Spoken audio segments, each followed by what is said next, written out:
I had just pulled into my driveway after a long shift at the clinic, my thoughts already drifting toward leftovers and a cold beer, when I saw the flashing lights. A police cruiser was parked next to the community pond, a serene little body of water that had sat at the heart of Oakwood Heights for decades, framed by willows and benches and a rickety old dock. My stomach dropped. In Oakwood Heights, a police car didn't mean danger. It meant drama. More specifically, it usually meant that Karen Peterson, our HOA president and self-appointed neighborhood monarch, had struck again.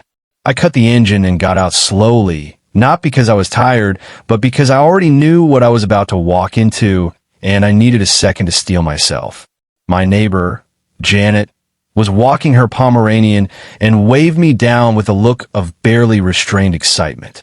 She called the cops on Walter, she whispered before I even said hello. Her voice was trembling with a mix of disbelief and anticipation. What? I asked, picking up my pace. Go see for yourself. And so I did.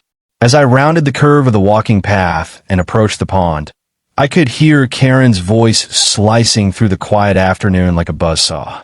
There are rules for a reason, she barked. This is private property. You can't just do whatever you want. Walter Garrison sat calmly on his favorite bench, his fishing line trailing into the water like it always did. His straw hat shaded his eyes. His hands, gnarled with age and sunspots, rested gently on his rod. He didn't even look at her. Walter was 78. He'd lived in Oakwood Heights longer than anyone else. Back when this neighborhood was nothing but farmland and scattered houses, Walter's ranch had already been here, his father's legacy. He'd been fishing at this pond since the early 90s. Most mornings, you could find him there with his tackle box and thermos of coffee, whistling old country tunes to himself. Karen Peton, on the other hand, had moved in 2 years ago into one of the new executive homes up on Hillrest Drive, a 4,000-square-foot eyesore with faux columns and a circular driveway. Within 6 months, she was on the HOA board. Within a year, she'd bullied and manipulated her way into becoming president. That's when everything started changing. First came the mailbox regulations. Your box had to be a specific height, color, and style. Then the paint guidelines. No blues, no reds, and God forbid, a cheerful yellow. Only approved shades of beige or gray. Soon after came landscaping inspections. People were fined if their grass was over 3 inches or their mulch wasn't freshly applied. Then Karen set her sights on the pond. She announced, via glossy trifold pamphlets left on doorsteps, but the pond was now considered an exclusive community amenity, and that access would be regulated with permits. A $50 monthly fee would be required for use, she said, to help maintain the area's premier appeal. Nobody took it seriously. Until today.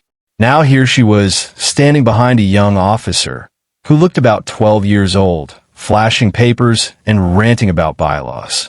Walter didn't say a word. He didn't have to. The look on his face was the same one I'd seen 100 times at neighborhood block parties or HOA meetings when someone tried to tell him how things were going to be. Calm, knowing, patient in a way only someone with the truth on their side could be. The officer shifted his weight awkwardly. Sir, she's saying this area is HOA property and that she's authorized to ask you to leave. Do you live in a neighborhood? Walter tipped his chin toward a clearing of trees behind the pond. See that greenhouse over there? Been mine since '92. The officer nodded, scribbled something on his notepad, and turned to Karen. And you have proof this is HOA owned? Karen's eyes lit up like Christmas morning. She whipped out a manila folder, thick with documents. Right here. This is the recorded parcel map, plus the community amenity bylaws. We've estimated the value of this waterfront land at around $2 million. Someone behind me whispered, she's not really doing this. She was. By now, a crowd had formed. At least 30 people stood around, some in pajamas, others holding iced coffees or jogging strollers. Phones were out. Videos were rolling. The officer flipped through the papers Karen had handed him, brow furrowing. Do you happen to have anything showing you own this parcel? Deeds, tax records. Karen puffed up. These are the HOA's governing documents. Officer. He looked less than convinced. Walter calmly reached down and opened his tackle box. Inside, alongside his bait and bobbers, was a weathered envelope. He handed it over. It was a property deed from 1992. The officer excused himself and stepped aside to make a phone call. Karen stood there like a game show host waiting for her prize to be revealed, tapping her French manicured nails on her clipboard. The rest of us waited in silence. 3 minutes passed. The officer returned. According to the county clerk, he said slowly, this pond and a 50-foot easement around it were never officially transferred to the HOA during incorporation. It remains under public trust, with specific usage rights granted to Mr. Garrison as part of his deed. Karen blinked. That can't be right. It is, he said. Legally, Mr. Garrison not only has the right to access the pond, but based on the language in the deed, he may be the only one in the community with formal, recorded usage rights. A gasp rippled through the crowd. Karen's face turned an alarming shade of red. But we've been charging permit fees, she sputtered. That may be a problem, the officer said simply. You might want to speak with legal counsel. From that point forward, the scene spiraled into something none of us expected. County officials were called. HOA board members began texting each other furiously.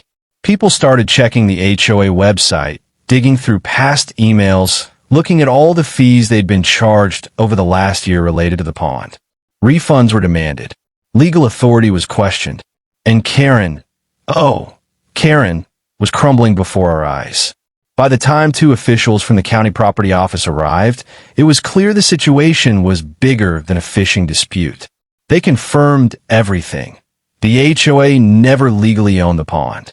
Due to a clerical error, the parcel remained listed as public trust land, with a legacy easement for Walter Garrison and his heirs, meaning the HOA had been collecting fees and issuing fines on property they had no legal claim over. A woman named Patricia Holloway, who introduced herself as the senior records officer, took out a notepad and began documenting everything. She issued a formal cease and desist. The HOA was to immediately stop enforcing any pond-related rules, and all permit fees were to be refunded. And then, just when we thought it was over, Patricia turned to Karen. You need to make a public statement, she said. Excuse me. Karen squeaked.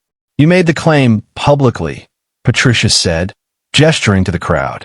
Now you need to correct it publicly. With Walter still sitting behind her, calmly baiting his hook, Karen stepped forward and addressed the crowd. Her voice shook. There seems to have been a misunderstanding regarding the pond and access rights. Effective immediately, all restrictions are lifted and permit fees are suspended indefinitely. Silence. Then applause. Then questions. Lots of them. Someone shouted, Do we get our money back? Another, What about the fines I paid last month? A third yelled, Karen, were you lying or just clueless? Karen didn't answer. She just turned and walked briskly away, phone to her ear, eyes wild. By that evening, the footage had gone viral, at least within the HOA Facebook group, our community Reddit thread, and a couple of HOA horror stories YouTube compilations. The headline was simple, brutal, and deliciously poetic. HOA president calls cops on elderly vet, loses $2 million asset. It turned out Walter was also a Vietnam veteran, a detail Karen either hadn't known or hadn't cared about. Either way, it made her look even worse. Local news stations started sniffing around within 24 hours. By Monday, 2 news vans were parked outside the community clubhouse. That morning, a letter from the county appeared in everyone's mailbox. It outlined the incident and confirmed the following facts. 1. The pond and surrounding 50-foot easement were public trust land. 2. Walter Garrison's original deed included special access rights that were never revoked. 3. The HOA had no legal claim over the pond. 4. A full audit of the HOA's actions, assets, and accounting was now underway. The letter was signed by Patricia Holloway herself. Karen's name didn't appear anywhere on it. She was no longer speaking publicly, not on social media, not through the HOA website, not even in the group chat she once moderated like a dictator in a power suit. Behind closed doors, chaos reigned. I learned from my neighbor Janet, who had a cousin on the board, that the emergency HOA meeting that night was a bloodbath. 3 board members resigned on the spot, citing irreconcilable ethical concerns. One even threatened to lawyer up if their name was associated with any of Karen's decisions. Karen, naturally, tried to hold her ground. She claimed she'd acted on legacy documentation provided by the previous board. But when asked to produce these documents, she came up with vague responses and printouts of old emails from a defunct Gmail account. The remaining board members voted unanimously to hire outside legal counsel to assess the HOA's liability. The legal review took less than 72 hours. The results were devastating. Not only had the HOA been collecting permit fees unlawfully, but they had also issued over $15,000 in fines and fees related to the pond. Worse yet, Karen had personally authorized a loan for pond beautification, installing benches, lights, and a wrought iron fence, using the pond as collateral in the application. You read that right. She had put up property the HOA did not legally own as a financial guarantee. The community insurance provider, upon learning the full scope, opened an internal investigation into potential negligence and misrepresentation. They suspended coverage for any HOA-related lawsuits tied to the pond incident. It was like watching a house of cards collapse in slow motion. Meanwhile, Walter kept fishing. Every morning, same time, same bench, same straw hat. Neighbors started stopping by to sit with him, bring him coffee, ask about the old days. Some apologized for not pushing back on Karen sooner. Others asked if they could join him for a few casts. He always smiled and said, "Of course." That's when something strange and wonderful started happening. The neighborhood began to breathe again. People relaxed their shoulders. Kids played by the pond again. Dogs barked and ran free. It was like the place had exhaled for the first time in 2 years. Then came the special community meeting. The turnout was massive. Easily over 200 residents packed into the clubhouse, spilling into the hallway. Folding chairs were dragged from nearby churches. Someone brought popcorn. The board treasurer stood up first and delivered the financial overview. $15,325 in unlawful permit fees. $6,700 in illegally issued fines. $2 million in lost real estate assets. The pond no longer being exclusive. $800,000 in projected legal liability if residents pursued claims.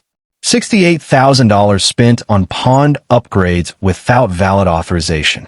$17,000 loan Karen had taken out, still unpaid. Gasps echoed around the room. Then came the vote.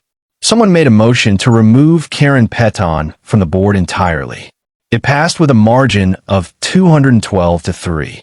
She didn't speak, didn't stand, just sat there at the folding table, surrounded by people who used to fear her face blank. Then came a second vote, this one more serious. Whether to pursue personal legal action against Karen for negligence, misrepresentation, and misuse of community funds. The result, 198 to 17 in favor. The community's attorney, a middle-aged man with a calm demeanor and a sharp smile, stood up next. He explained, clearly and without venom, that based on the legal review, Karen could be held personally liable for all financial damages arising from her unauthorized decisions, including the loan, the fines, and potentially the lost real estate value. In total, she was looking at $300,000 in civil penalties. And it didn't stop there. The state attorney general's office had received formal complaints from several residents and opened an investigation into potential real estate fraud. Karen had listed the pond as an HOA asset on several marketing materials and loan applications. Legally, that's a no-go. Fraud charges could carry up to $50,000 in fines, and 5 years in prison. When that was announced aloud, Karen stood abruptly, gathered her papers in a frantic shuffle, and stormed out of the room, her designer heels echoing on the linoleum like gunshots in a cathedral. Nobody followed her. Nobody said a word. And just like that, she was gone. Karen was never seen in Oakwood Heights again. Her house, once the gleaming McMansion at the top of Hillrest Drive, sat empty for weeks. Then a for sale sign appeared, though it was the bank that listed it, not Karen. Foreclosure followed. Word quietly spread that she'd left the state during the early stages of the investigation. The Attorney General's office didn't confirm or deny the fraud investigation, but we all knew it hadn't just gone away. Her real estate license was suspended. Rumor had it she was facing multiple lawsuits, some from residents, others from financial institutions she'd duped with fraudulent claims about HOA assets. The pawn was finally quiet again. As for Karen, last we heard, she was living somewhere out west, trying to rebuild her career under a different name. But around here, she's just a cautionary tale now. Proof that power without humility always collapses under its own weight. And the pond? It's still there. Still peaceful. Still free. Just like it should be.